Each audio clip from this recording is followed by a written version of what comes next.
ভেটাগুড়িতে উদয়ন গুহকে ঘিরে বিক্ষোভ, উত্তরবঙ্গ উন্নয়ন মন্ত্রীকে ঘিরে বিক্ষোভ। ভেটাগুড়িতে উদয়নকে ঘিরে বিক্ষোভ দেখান মহিলারা। সেই মুহূর্তে এক্সপ্লোজিভ ছবি আপনারা দেখতে পাচ্ছেন। পুলিশ চেষ্টা করছে, একদিকে পুলিশ একটি কার্যত বলয় তৈরি করেছে এবং অপরদিকে মহিলারাও এগিয়ে এসছেন। উদয়ন গুহ উত্তরবঙ্গ উন্নয়ন মন্ত্রী, ভেটাগুড়িতে উদয়নকে ঘিরে মহিলাদের বিক্ষোভ। অনুপম আমাদের প্রতিনিধি তার কথা বলেছিলেন উদয়ন গুহর সঙ্গে, কিরকম ছিল সেই কথোপকথন, কি জানিয়েছেন তিনি, শুনুন একবার।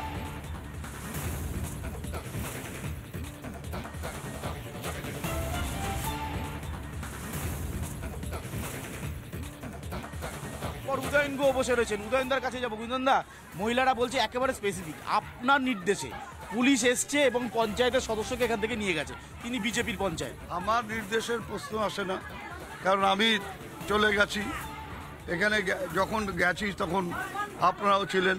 2 নম্বর হচ্ছে, আমি যদি কাউকে বলে থাকি পুলিশ আমার কথা অ্যারেস্ট করবে, তার এগেনস্টে স্পেসিফিক চার্জ আছে, তার এগেনস্টে স্পেসিফিক মামলা আছে, তার ফলে তাকে অ্যারেস্ট করা হয়েছে। এলাকায় উত্তেজনা বাড়ছে, মহিলারা বিক্ষোভ দেখাচ্ছে, ওরা সাজিয়ে গুজিয়ে নিয়েছে।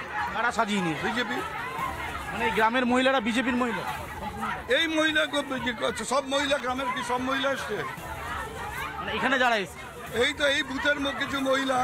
এবার এই মহিলারা তো সব মহিলা না, আরো তো অনেক মহিলা আছে এখানে, প্রায় 1000-এর উপরে ভোটার। এ তো সাজিয়ে গুছিয়ে নিয়ে এসছে যে এলে পরে তখন ইয়ে করো, জানে যে আমি আসবো আবার। বিজেপির পঞ্চায়েতকে ধরে। আমরা শুনলাম উত্তরবঙ্গ উন্নয়ন মন্ত্রীর বক্তব্য এবং বিজেপি পঞ্চায়েত সদস্যকে পুলিশ তুলে নিয়ে যায়, তার জায়গায় বিক্ষোভ এবং তারই প্রতিক্রিয়া দিলেন উদয়ন গুহ। বিজেপি করাচ্ছে এসব, এমনটাই তাঁর দাবি। পাশাপাশি যে মহিলারা বিক্ষোভ করছেন তারা কি বলছেন শুনুন। পুলিশের ঘেরাটুপে বেরিয়ে গেলেন উদয়ন গুহ। রুয়েরকুটি প্রাথমিক বিদ্যালয় পুলিশের গাড়ির সামনে এই মুহূর্তে একটা ধস্তাধস্তি পরিস্থিতি। তোমায় দেখিয়ে রাখি সেই ছবি।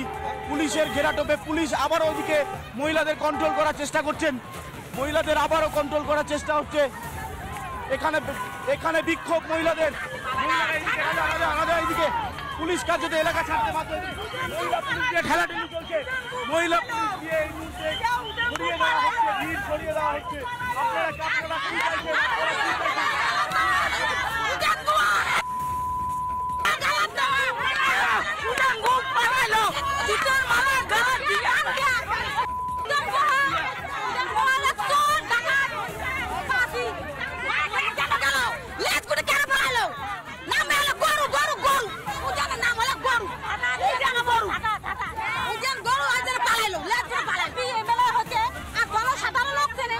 দেখো পুলিশ বোঝানোর চেষ্টা করছে এই মব যে মহিলারা। আজকে যে ঘটনা হলো, এরপর পুলিশ প্রশাসন যেন এখানে ডিউটি প্রত্যেকদিন দেয়। কি কারণে? না আমার কথা আছে, আমাদের রাস্তার পথের কোনো ক্ষতি হয় তার দায়িত্ব থাকবে উদান করো। যদি কোনো ক্ষতি হয় এই দায়িত্ব পুলিশ সব নেয়। কার্যতই বিক্ষোভে ফেটে পড়ছেন মহিলারা এবং উদয়ন গুহ উত্তরবঙ্গ উন্নয়ন মন্ত্রী তার দিকে তীর্যক কটাক্ষ ছুড়ে দিচ্ছেন ওই এলাকার মহিলারা। যদি একদিকে উদয়ন গুহর অবশ্য দাবি যে এটা বিজেপির তরফ থেকে করানো হচ্ছে, পুলিশ প্রশাসন তাদেরকে বোঝানোর চেষ্টা করছেন এবং পুলিশ প্রশাসনের উপরেও কার্যত ক্ষোভ উগরে দিচ্ছেন ভেটাগুড়ির মহিলারা। আপনাদেরকে আরও একবার জানিয়ে রাখি, ভেটাগুড়িতে বিজেপির পঞ্চায়েত সদস্যকে তুলে নিয়ে যাওয়া হয় এবং তারপরে এই বিক্ষোভ। অনুপম আমাদের প্রতিনিধি এই মুহূর্তে আমাদের সঙ্গে রয়েছেন। অনুপম, গোটা ঘটনার সূত্রপাত ঠিক কিভাবে?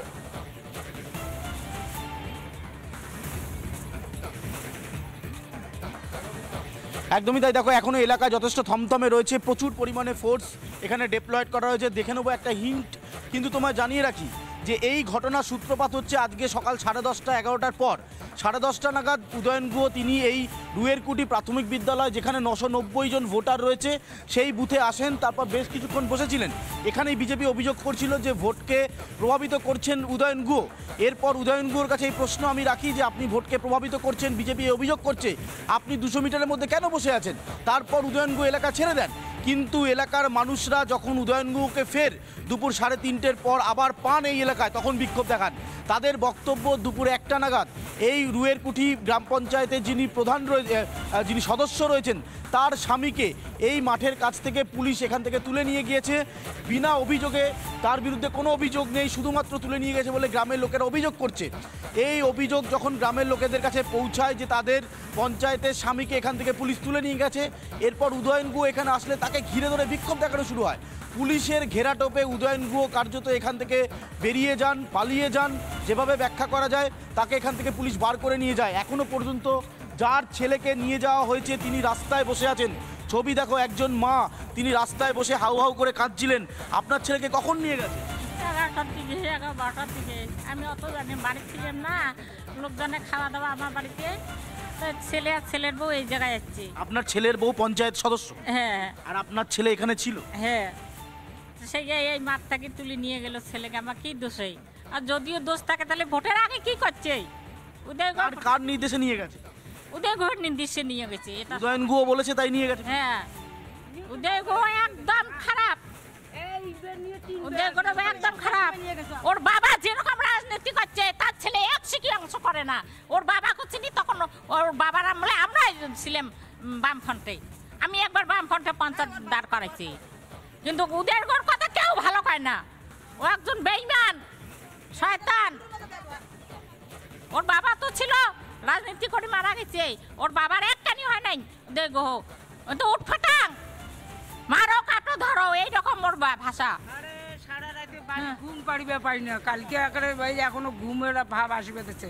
তাহলে আয়ত করে যদি যদি ইয়ে করে উদয়ন গুহ ধরে দেয় পুলিশ এসে অন্য এসে। ওনার নির্দেশেই হয়েছে বলছি। হ্যাঁ হ্যাঁ, একদমই তাই। তুমি দেখতে পাচ্ছ যে এক গ্রামের মহিলারা জমায়েত করে রয়েছে। একদিকে এখানে রয়েছে জমায়েত, আর একদিকে জমায়েত রয়েছে রাজাকে বলবো, পিনাকিকে বলবো এই দিকের ছবি দেখাতে। এই দুয়ের মাঝখানে প্রচুর পরিমাণে ফোর্স ডিপ্লয়েড করে রাখা হয়েছে। উদয়ন গুহকে পুলিশ এখান থেকে কার্যত কর্ডন করে বার করে নিয়ে গিয়েছে। পরিস্থিতি এমন জায়গায় চলে গিয়েছিল, গ্রামের মহিলারা রাস্তায় বসে পড়েছিলেন, বিক্ষোভ দেখাচ্ছিলেন, উদয়ন গুহকে বেরোতে দেবেন না তারা বলছিলেন। কিন্তু সেই পরিস্থিতির সময় পুলিশ গোটা ব্যাপারটা কন্ট্রোল নেয়। মহিলা পুলিশ দিয়ে যারা বিক্ষোভকারী ছিলেন, আন্দোলনকারী ছিলেন, যারা এখানে আন্দোলন করছিলেন যে তাদের যিনি পঞ্চায়েতের সদস্যের স্বামীকে ছেড়ে দিতে হবে, তাদেরকে সরিয়ে দেওয়া হয়। তারপর এই এলাকায় প্রচুর পরিমাণে ফোর্স। এমনিতে এখানে বুথ রয়েছে, তুমি দেখতে পাচ্ছ ভোট গ্রহণ কেন্দ্র।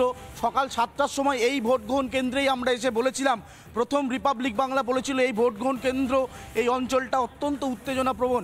স্বাভাবিকভাবে তারপর থেকে উদয়ন গুহ আসেন সকালবেলা, এবং তারপর পঞ্চায়েত সদস্যের স্বামীকে যখন গ্রেপ্তার করা হয় তারপর পরিস্থিতি নিয়ন্ত্রণের বাইরে চলে যায়। এখনও পর্যন্ত প্রচুর জমায়েত রয়েছে রাস্তার ধারে। তোমায় দেখিয়ে রাখবো, গ্রামের ভেতরে ফোর্স এখানে ডিপ্লয়েড করা রয়েছে। এলাকা কন্ট্রোল করার চেষ্টা করছে পুলিশ, কিন্তু কোনোভাবেই এলাকার সাধারণ মানুষ তারা কিন্তু এই কথা শুনতে নারাজ যে তাদের যে সদস্যের স্বামী রয়েছে পঞ্চায়েত সদস্যের, তাকে যেভাবে নিয়ে যাওয়া হয়েছে সেটা অনৈতিকভাবে নিয়ে যাওয়া হয়েছে। মহিলারা এখনও এখানে রয়েছেন যারা সেই সময় আন্দোলন করছিলেন, বিক্ষোভ দেখাচ্ছিলেন, তাদের সাথেও আমি কথা বলছিলাম। আপনারা কি এবার থানা ঘেরাও পথে হাঁটবেন? কারণ হ্যাঁ, তাই যাবো আমরা তাই করবো। আমাদের পঞ্চায়েতকে চাই, আমরা পঞ্চায়েতকে চাই না ছাড়া হচ্ছে, আপনাদের আন্দোলন চলবে? হ্যাঁ, আন্দোলন চলবে, এরকম চলতে থাকবে। আপনারা কি বলছেন, উদয়ন গুহর নির্দেশেই হয়েছে? হ্যাঁ, উদয়ন গুহর নির্দেশেই হয়েছে। উদয়ন গুহ বলছে জন্যই হয়েছে, না হলে হলো না হয়। উদয়ন গুহ আসার পরে এরকম ঝামেলা হচ্ছে, না তো ঝামেলা হলো না। ছিল না। শান্তিপূর্ণই ভোট দিচ্ছিল? হ্যাঁ, আমরা শান্তিতেই ভোট দিচ্ছিলাম। আমাদের দেখো ঘরে যে দেখো সবজি কাটা আছে, সবজি আমার এখনো পেটে যায় নাই। তাহলে এইরকম হলো কেন? আমাদের গ্রামে সবারই হারিয়ে গেছে। একদমই তাই। এই পরিস্থিতি তৈরি হলো কেন, এই প্রশ্ন করছেন। গ্রামের ভেতরে পুলিশ রয়েছে। আরও একবার একটু ছবিটা দেখাতে বলবো। এই মুহূর্তে রুয়েরকুটি প্রাথমিক বিদ্যালয়ের সামনে আমরা দাঁড়িয়ে রয়েছি, ভেটাগুড়ি অঞ্চলের মধ্যে পড়ছে। এখানে পরিস্থিতি কোনোভাবেই নিয়ন্ত্রণ করতে পারছিল না পুলিশ। তারপর বিরাট ফোর্স এখানে আনা হয়, তারপর কিছুটা নিয়ন্ত্রণ হচ্ছে, কিন্তু গ্রামের মানুষের মধ্যে এখনও সেই চাপা ক্ষোভটা রয়েছে যে পঞ্চায়েত সদস্যের স্বামীকে যেভাবে বেআইনিভাবে পুলিশ তুলে নিয়ে গিয়ে। শেষ লগ্নের দিকে প্রথম দফার ভোট চলছে, কিন্তু এখনো অবধি ভেটাগুড়ি কার্যত থমথমে। পরিস্থিতির উপর নজর রাখো অনুপম, পরবর্তী সময় ফিরছি তোমার কাছে। তবে এই গোটা ঘটনায় নিশীথ প্রামাণিক তিনি কি বলেছেন আপনাদেরকে একবার শোনাই। উদয়ন গুহ যেমন আচরণ মানুষের সাথে করেছেন, ঠিক সেই আচরণ ফেরত পাচ্ছেন, তার রিপারকেশন দেখতে পাচ্ছেন। মহিলাদেরকে অসম্মানিত অপমানিত, পুরো বাংলাটাকেই তো সন্দেশখালী মডেল বানিয়ে ফেলেছে তৃণমূল কংগ্রেস। মমতা বন্দ্যোপাধ্যায় একজন মুখ্যমন্ত্রী, আমার মনে হয় তার আগে যারা লিডার রয়েছে, তার যারা নেতৃত্ব রয়েছে, তাদেরকে শেখানো উচিত যে মায়েদের কখনো অসম্মানিত করতে নেই, কখনো যারা সাধারণ মানুষ তাদের কখনো অপমানিত করতে নেই। যে যেমন কর্ম করবে তার সেই ফল ভুগতে হবে। এবং নিশ্চিতভাবে কুচবিহারের জনতা, এখানকার জাগ্রত জনতা পুরোপুরি তৈরি হয়ে আছে। এবং আমি বলেছি না সকালে যে জনগণ প্রতিরোধ করবে,